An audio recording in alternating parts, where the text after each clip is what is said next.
The Lions next week will be facing off against the Nichols Colonels for the Riverbell Classic. Lions are hoping to keep the Riverbell Trophy in Hammond for a third straight year. This is a very good Nichols Colonels team. The Pelicans will have the first overall pick for the first time since 2012. And just right before the draft, they would make another move that would change everything. One building in particular, the old Toys R Us building, is set to become a small grocery store, which many believe will be an attractive spot for people on the west side of Slidell. The expansion of the St. Tammany Parish Church has always been a question mark for the parish. Are they going to extend it? Are they not? This past weekend, they was playing Houston Baptist. They had a score of 35-10, I believe. Then just out of nowhere, Houston Baptist came out of nowhere and just took the lead, 45-42.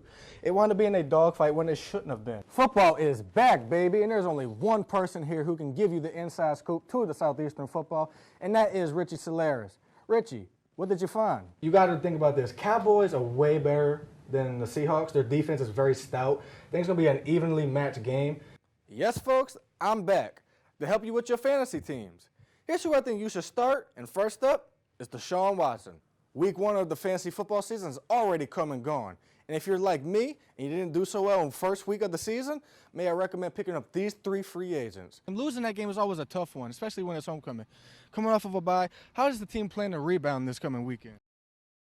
The North Shore Mall in the west side of Slidell used to be one of the more popular destinations for shoppers, but now that area looks more like a ghost town. Since the building of the Fremont Town Center on the east side of Slidell, places like the North Shore Mall and others on the west side have steadily lost customers. Now, the city of Slidell is making plans for new businesses to build on the west side, with others moving to the area. So far, none of the stores are large chains, and the question remains whether the North Shore Mall will be able to regain its popularity from years ago. I don't know that it will.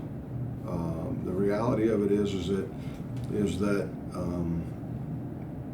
the owner has total control over whether that survives, flourishes, or dies. And much like the owners of the outlet mall that's over here off of Old Spanish Trail that's been dead for 2 decades, they're bad owners, and so were the mall owners. With so many businesses moving to the Fremont Town Center, leaving this once attractive landmark into more of an eyesore.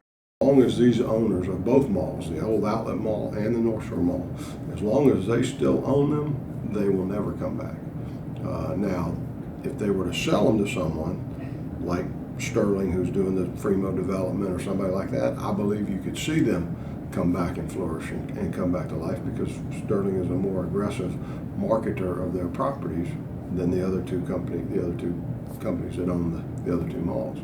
And I think in the end, that's, we would love to have those properties sold to somebody who's interested in bringing them back into commerce, because ultimately it benefits everybody when they're not an eyesore and when they're profitable for the businesses and the community. One building in particular, the old Toys R Us building, is set to become a small grocery store, which many believe will be an attractive spot for people on the west side of Slidell. But some residents feel that the west side of Slidell will not return to its earlier popularity. I don't think the mall will ever become as popular, because I think the concept of a mall is being taken over by the internet and online sales. But Bill Borchard and other Slidell officials are hoping that the current plans will return the North Shore Mall and the west side of Slidell to its glory days sooner rather than later. For North Shore News, I'm Logan Graffia. The 2018-19 season for the Pelicans was off to a great start when the Pelicans got off to a hot 5-0, and things looked promising. But then, after multiple injuries and many losses, the season took a turn for the worse, starting in February with this. The agent for Anthony Davis has informed the New Orleans Pelicans that he has no intention of signing an extension, and as a matter of fact has requested a trade. Things were on a downhill spiral. Then something else happened. The win over Oklahoma City decided this morning to part ways with Dell Demps, who's been the general manager there. And the Pelicans franchise were now without a GM for the first time since 2010. The team was in disarray.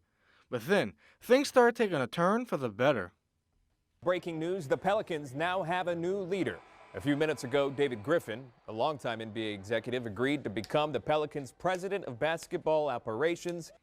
The Pelicans had a new commander-in-chief who was experienced in building championship contenders, and he came in with a message. You are either all the way in or you are all the way out, and there is no in between. Now with David Griffin leading the charge, the franchise had a chance to turn it around. Soon after his hire, The Pelicans were touched by an angel. That the #1 pick in the 2019 NBA draft goes to the New Orleans Pelicans. The Pelicans would have the first overall pick for the first time since 2012.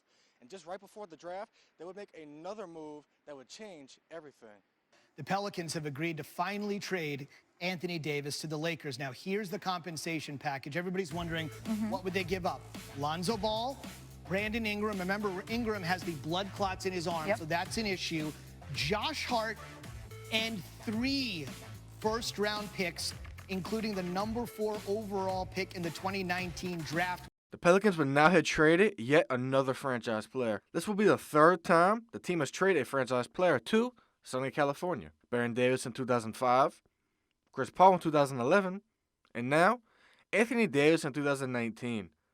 But having the #1 pick, they were getting a pretty good player. With the first pick in the 2019 NBA draft, the New Orleans Pelicans select Zion Williamson from Duke University. Zion would now become the new face of the franchise. After being drafted, Zion had a message for the city of New Orleans. Let's dance. Let's dance. The Pelicans would now have a young and upcoming team, and it should be fun to watch. So Pelicans fans, let's sit back and enjoy the ride. And let's dance for the big game. I'm Logan Graffia.